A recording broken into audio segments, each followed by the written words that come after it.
सभी को नमस्ते। आज हम अष्टम वर्ग के लिए पाठ करेंगे एनसीईआरटी द्वारा निर्धारित पुस्तक रुचिरा तृतीयो भाग। आठवीं वर्ग के लिए संस्कृत की पुस्तक है जिसे राष्ट्रीय शैक्षिक अनुसंधान एवं प्रशिक्षण परिषद ने निर्धारित किया है। तो 8वीं वर्ग के लिए हम पाठ आरंभ करने जा रहे हैं। द्वितीय पाठा प्रथम पाठा पहले सभी बच्चों ने बना लिया। द्वितीय पाठा में हम आरंभ करेंगे जो दूसरा पाठ है जिसका नाम है बिलस्य वाणी न कदापि मे श्रुता। ये प्रस्तुत जो कथा है ये ली गई है पंचतंत्र से। पंचतंत्र विष्णु शर्मा की विश्व प्रसिद्ध ग्रंथ है और इसमें 5 तंत्र हैं, इसीलिए इसका नाम पंचतंत्रम दिया गया था। और इसके अनुवाद दुनिया के लगभग सभी भाषाओं में किया गया। बहुत ही प्रसिद्ध ग्रंथ है। इसमें 5 तंत्र थे जिसमें मित्र लाभ, मित्र संप्राप्ति, काकोलुकीय, लब्ध प्रणाश और अपरीक्षित, ये 5 तंत्र थे। तो यहाँ पर जो कहानी ली गई ये काकोलुकियम जो इसका तीसरा तंत्र था उसी से ये कहानी ली गई है और इसमें चर्चा की गई है। पाठ का नाम है विलस्य वाणी न कदापि मे श्रुता। मेरे द्वारा कभी गुफा की वाणी नहीं सुनी गई या बिल की वाणी नहीं सुनी गई। सामान्य शब्दों में इसका हम अर्थ बना सकते हैं कि मैंने कभी गुफा की वाणी नहीं सुनी। तो यहाँ पर ये कहानी आपने पहले सुनी भी होगी हिंदी में, लेकिन ये मूलतः संस्कृत भाषा की ही कहानी है। पूरा जो पंचतंत्रम है ये संस्कृत भाषा में ही है। यहाँ पर अव्यय शब्दों का प्रयोग किया गया है। अव्यय शब्द जो अविकारी होते हैं जिनका रूप कहीं नहीं बदलता। तो कस्मिंश्चित् वने खर नखरा नाम सिंह प्रतिवसति स्म। प्रतिवसति ये व्याकरण के अनुसार से लट लकार वर्तमान काल के लिए प्रयुक्त किया जाता है, लेकिन इसमें इस्म लगा देने से इसका अर्थ हो गया है भूतकाल के लिए। यदि लट लकार के शब्दों के लट लकार के जो रूप हैं उसके अंत में इस्म लगा दिया जाए तो उसका अर्थ भूतकाल में निकलता है, वर्तमान काल से। कस्मिंश्चित् वने किसी एक वन में खर नखरा नाम सिंह प्रतिवसति स्म। खर नखर नाम का शेर रहता था। सह कदाचित वह एक बार कभी, कदाचित मतलब एक बार या कभी, इतस्ततः परिभ्रमण, इतस्ततः मतलब इधर उधर, परिभ्रमण घूमते हुए, क्षुधार्तः मतलब भूखा, भूख प्यास उसे लग गई थी। क्षुधार्तः न किंचिदपि आहारम प्राप्तवान, वो भूखा प्यासा था और उसे किंचिदपि कुछ भी, आहार प्राप्तवान, न किंचिदपि कुछ भी नहीं, न किंचिदपि कुछ भी नहीं, आहारम प्राप्तवान भोजन नहीं मिला। ततः सूर्यास्त समय, तब उसके बाद, ततः मतलब उसके बाद, तत्पश्चात सूर्यास्त समय एकाम महतीम गुहाम दृष्ट्वा सह अचिंतयत। उसके पश्चात सूर्यास्त के समय उसने देखा एक बड़ी सी गुफा उसने देखी और उस बड़ी सी गुफा को दृष्ट्वा सह अचिंतयत, दृष्ट्वा देखकर, स वह, अचिंतयत सोचा। क्या सोचा? नूनम एतस्याम गुहायाम रात्रौ को अपि जीवा आगच्छति। नूनम अवश्य ही, एतस्याम गुहायाम इस गुफा में, रात्र रात्रि में, को अपि कोई भी, जीव आगच्छति आता है। अर्थात उसने सोचा अवश्य ही रात्रि में इस गुफा में कोई जीव आता है। अतः अत्रैव निगूढ़ो भूत्वा, अतः इसलिए, अत्रैव यही, निगूढ़ो भूत्वा छिप कर, निगूढ़ो भूत्वा मतलब, निगूढ़ो मतलब अदृश्य होकर, ठीक है। तो निगूढ़ो भूत्वा छिप कर, तिष्ठामि बैठता हूँ, इति ऐसा उसने सोचा। उसने सोचा कि रात्रि में कोई इस गुफा में जीव जरूर आएगा, मैं छिप कर यहाँ बैठ जाता हूँ और जब वो आएगा तब मैं उसका शिकार करूँगा। आगे देखिए कहानी। एतस्मिन् अंतरे गुहाया स्वामी दधिपुच्छा नाम श्रृगालः समागच्छित। इस तस्मिन् अंतरे, इसी बीच में, गुहाया स्वामी गुफा का मालिक, दधिपुच्छ नाम श्रृगालः समागच्छत नाम का सियार वहां पर आता है। तो वो आया और आकर स च यावत पश्यति तावत सिंह पद्धति गुहायाम प्रविष्टा दृश्यते। स च यावत, और वह तब तक वहाँ पर आकर पश्यति देखता, जब तक, है ना, यावत मतलब जब तक। तो उसने देखा वहाँ पर आकर, जब आया तो, कि इस गुफा में सिंह पद पद्धति गुहायाम प्रविष्टा दृश्यते। शेर के पैरों के निशान गुफा में प्रवेश करते हुए दृश्यते देखता है। न च बहिरागता, और वो निशान जो था वो बाहर की तरफ नहीं आ रहा था। सियार माना जाता है कि बहुत चालाक होता है, बहुत चतुर जानवर सियार। तो यहाँ पर सियार ने देखा कि शेर के जो पैरों के निशान हैं, वो पैरों के निशान गुफा के अंदर तो गए हैं परंतु गुफा से बाहर की ओर नहीं आए हैं। अहो विनष्टोस्मि श्रृगाला चिंतित, शेर उसी समय सोचता है अहो विनष्टोस्मि नूनम अस्मिन बिले सिंह स्थिति तर्कयामि। और उसने सोचा अरे ये तो बहुत गड़बड़ हो जाता, ये मतलब मैं नष्ट हो जाता, विनाश हो जाता। और नूनम अस्मिन बिले, अवश्य ही इस गुफा में सिंह अस्ति इति तर्कयामि, वो सोचता है कि इस गुफा में जरूरी शेर अभी भी है, क्योंकि शेर के पैरों के निशान अंदर जाने के थे, बाहर आने के नहीं थे। तत्किम करवाणी, अब हमें क्या करना चाहिए। एवं विचिंत्य, ऐसा सोचकर दूरस्थ रवम कर तुम आरब्ध, दूरस्थ दूर जाकर, रवम कर तुम आरब्ध, रवम मतलब शब्द, कर तुम आरब्ध शब्द करने आरंभ किए। क्या उसने शब्द किया, क्या उसने बोला, भोविल किम न स्मरसी, अरे मेरे प्यारे गुफा क्या तुम्हें याद नहीं, वो गुफा को संबोधित कर रहा है। अरे मेरे प्यारे गुफा, हे मेरे प्यारे गुफा, क्या तुम्हें याद नहीं है, मतलब किम न स्मरसी, क्या तुम याद नहीं करते हो, क्या तुम्हें याद नहीं है। यन्मया त्वया स समय कृतो अस्ति यत यदाहम बाह्यतः प्रत्यागमिष्यामि तदा त्वं माम आकारयिष्यसि। यन्मया, जब मैं, मेरे द्वारा, त्वया सह समया कृतो अस्ति, जब मैं तुम्हारे यहाँ समय पर आता हूँ बाहर से, तदा तब, त्वं माम आकारयिष्यसि, तब तुम मुझे पुकारते हो, तब तुम मेरा स्वागत करते हो, मुझे बुलाते हो। यदि त्वं माम न आह्वयिष्यसि, यदि तुम मुझे नहीं बुलाते हो, मतलब तुम मेरा स्वागत नहीं कर रहे हो, मुझे नहीं बुला रहे हो, तो यदि तुम ऐसा नहीं करते हो, तरही मतलब तो, अहम मैं, द्वितीयम बिलम यास्यामि इति, तो मैं दूसरे बिल में जाता हूं। यदि तुम मुझे नहीं पुकार रहे हो, यदि तुम मुझे नहीं बुला रहे हो, तो मैं इस गुफा में नहीं रहूंगा, मैं तुम्हारे गुफा को छोड़कर मैं दूसरे गुफा में जाता हूं, ऐसा उसने कहा। देखिए शेर अंदर छिपा हुआ है और सियार की चालाकी देखिए आप। तो उसने ऐसा जब कहा तो अथ एतत् श्रुत्वा सिंह अचिंत्य, अब ये सोचकर, ये सुनकर शेर सोचता है, जब ये सुनता है सियार की बातें तो शेर सोचता है नूनम ऐसा गुहा स्वामिना सदा सवानम करोति।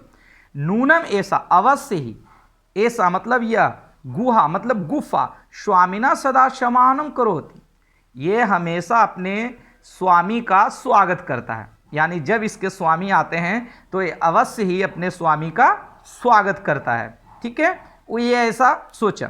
परंतु मद भयात न किंचित बत्ती, परंतु अभी मैं गुफा में हूं, इसलिए मेरे भय से वो कुछ भी नहीं बोल पा रहा है, मेरे भय से ये भयभीत हो रहा है, कुछ भी नहीं बोल पा रहा है। तो अथवा साध्विदम उच्यते, ये सत्य ही कहा गया है, ये शेर सोच रहा है।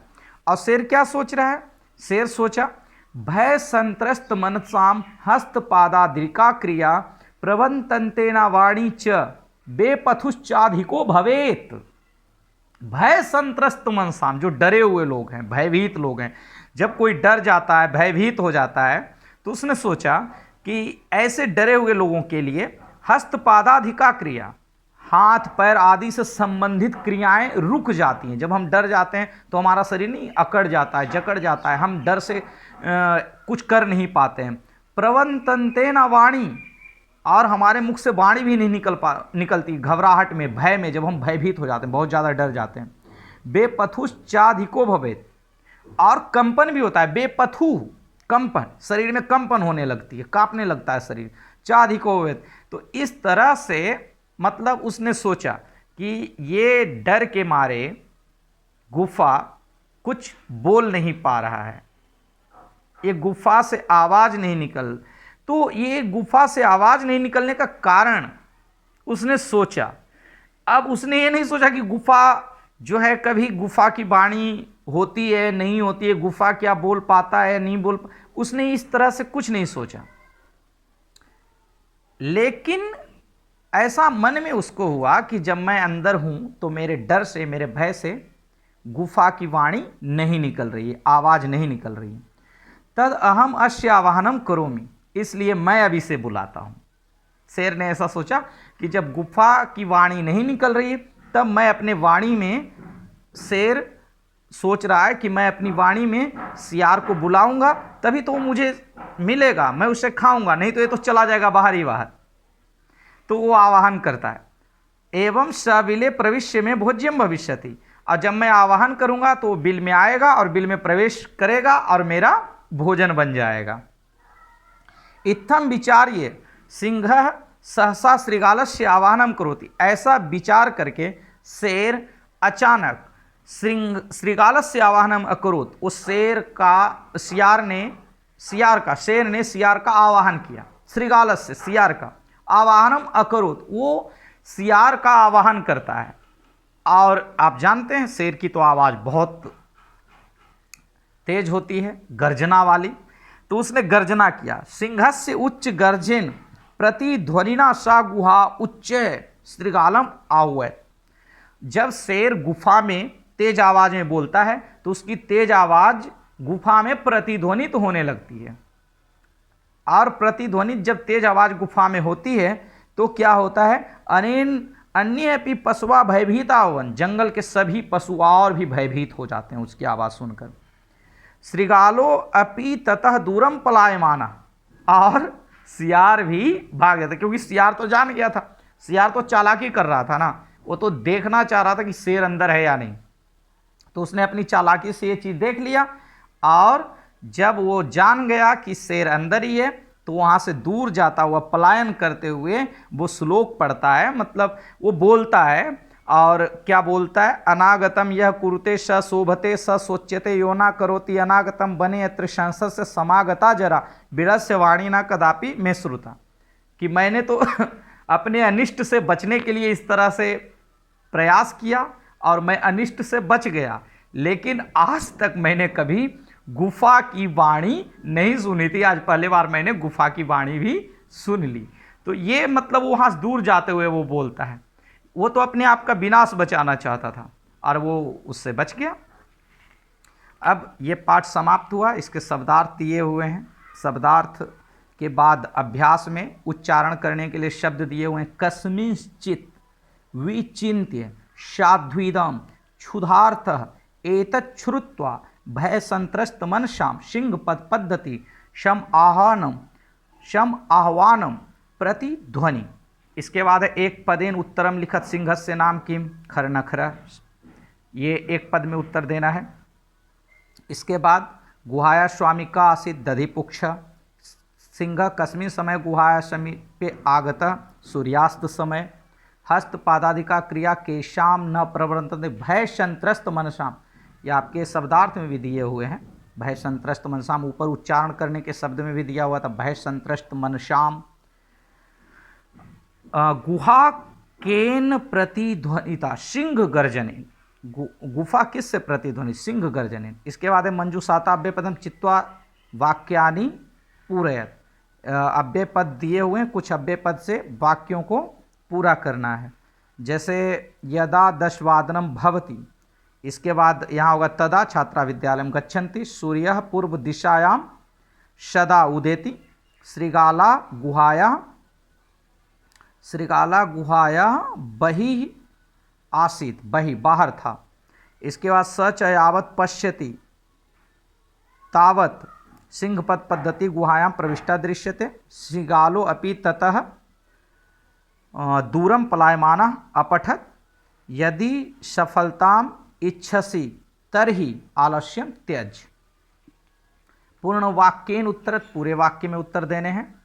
खरनखरा कुत्र प्रतिवसति, खरनखरा कस्मिंश्चित् बने प्रतिवसति एष, है ना। महति गुहाम दृष्ट्वा सिंह किम अचिंतयत, महति गुहाम दृष्ट्वा सिंह अचिंतयत, अत्र को अपि पशु या को अपि जीवः यहाँ पर दिया हुआ है ना, कि उसने क्या सोचा। तो उसने सोचा कि एतस्याम गुहायाम को अपि जीवः आगच्छति, इस गुफा में कोई जीव जरूर आएगा। और इसके बाद है श्रृगाला किम अचिंत्यत, सियार क्या सोचा, वो भी उसी में है। श्रृगाला कुत्र पलायिता दूरम पलायिता, है ना, किम विचारे सिंह श्रृगालस्य, क्या विचार करके, है ना, क्या विचार किया। तो उसने विचार किया कि यदि ये चला जाएगा तो मैं भोजन नहीं कर पाऊंगा। तो यहाँ पर दिया हुआ है ना कि इस स बिले प्रविश्य में तदहम यस्य आह्वानं करोमि एवं स बिले प्रविश्य में भोज्यम भविष्यति इत्थम विचार्य सिंह श्रृगालस्य आह्वानम् अकरोत्। अस्यां कथायां कस्य चातुर्यं निरूपितम्, अस्यां कथायां श्रृगालस्य चातुर्यं निरूपितम्, सियार का चतुराई, सियार की चतुराई इसमें बताई गई है। फिर एक कथा दी गई है छोटी, शब्द दिए हुए, उससे पूरा करना है और घटना के अनुसार वाक्यों को लिखना है। तो ये आपका जो है द्वितीय पाठ था रुचिरा के द्वारा, जो कि अष्टम वर्ग के लिए है। आप तो प्रयास कीजिए, इसके प्रश्न उत्तर को बनाइए और अच्छे से प्रत्येक शब्द को पढ़िए, वीडियो को पूरा देखिए, समझिए, शब्दों को पढ़िए और तब प्रश्न उत्तर बनाइए। पुस्तक ले लीजिए सहायता के लिए, कहीं से भी ये मिल जाएगी, क्योंकि ये CBSE और NCERT की निर्धारित पुस्तक है संस्कृत के लिए, रुचिरा तृतीय भागा। जो विद्यार्थी पढ़ रहे हैं उनको बहुत बहुत शुभकामनाएं, और जो नहीं पढ़ रहे हैं वे अवश्य ही पढ़ाई आरंभ कर दें और वीडियो को लाइक, सब्सक्राइब, शेयर अवश्य करें। धन्यवाद।